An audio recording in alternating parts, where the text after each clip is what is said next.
One of the things that's so exciting about the ICSD is that it is so broad. It can connect together philosophy, which is a very traditional humanities, with history, which is also humanities, but also with the social sciences and statistics and computer science, even biology, and even physics to a certain extent. And so studying social phenomena, because that spans so many different disciplines, this is an opportunity that Carnegie Mellon has to bring all of those different disciplines together, not just computer science or not just mathematics, but also integrating them with the study of human behavior, both from a scientific standpoint and from a humanities standpoint, in order to help us understand humanity more holistically than we would have been able to do in any one of those disciplines alone. And it's unusual, right, to have a philosopher, and a statistician, and a social scientist, and a psychologist in the same room. Part of the reason we're doing it is getting clarity in a new field like this that's an interdisciplinary activity. Carnegie Mellon is a world leader at using computational and mathematical tools to understand social systems.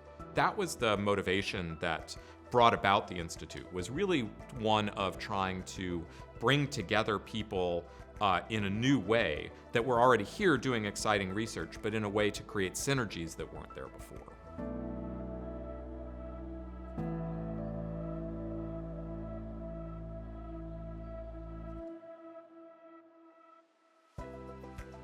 I work on statistical network models, so to study how social networks develop over time and how the behavior of individuals in those networks are affected by social relations and vice versa, so how the networks are affected by the behaviors of individuals. It's looking at patterns of behavior. So what we see, for example, is that violence between organized crime groups doesn't just occur randomly, but there are things that precede violence. So maybe these organized crime groups have already had a history of violence. Or what we also see is that when organized crime groups collaborate, have collaborated in the past, that is also a predictor of violence in the future.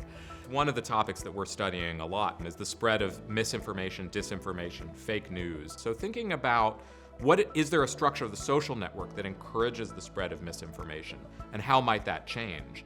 And that allows us to think about changes that might be instituted not necessarily at the governmental level, but by social media sites or potentially even by individual users or individual groups of users, in a way to help build more robust social networks that make us less likely to be susceptible to misinformation and also just less likely to encounter it from the beginning. We got really interested in this question of explanations, right? Explanation making or sense making. The moment we explain, it's because we're explaining to somebody else. It's an interactive thing, right? We make sense of the world with others.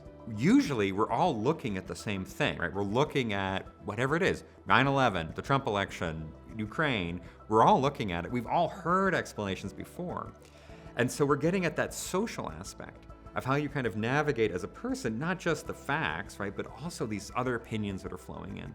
One way to think of conspiracy theories is that they're explanations that have gone so wrong that people end up only being able to talk to other people with this malfunction.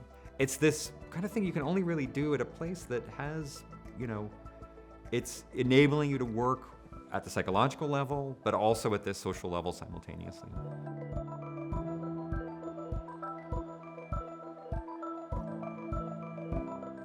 So in my own research, I connect philosophy, biology, and economics, and there are several really interesting ways that they connect. The first is the study of cooperation and conflict. What is it that causes conflict? What is it that makes us cooperate? And how can we design institutions today that mimic the conditions of our deep past that made us as cooperative as we are?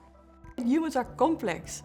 To say we're going to predict human behavior, I don't even know what I'm going to do tomorrow, right? So how can we predict, maybe we can predict human behavior at a larger scale though.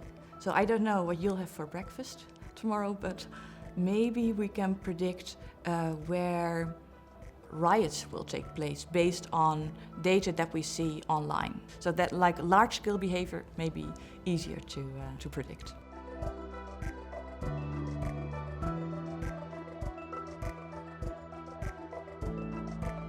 My hope for ICSD, right, is that we end up funding people early in their careers who are doing things that are not permissible in the ordinary university environment. Maybe you can do it at CMU, but you can't do this at a standard university. And you give them the space, you give them 2 years, 3 years, right, to do something that they weren't able to do before, and you give them the mentorship.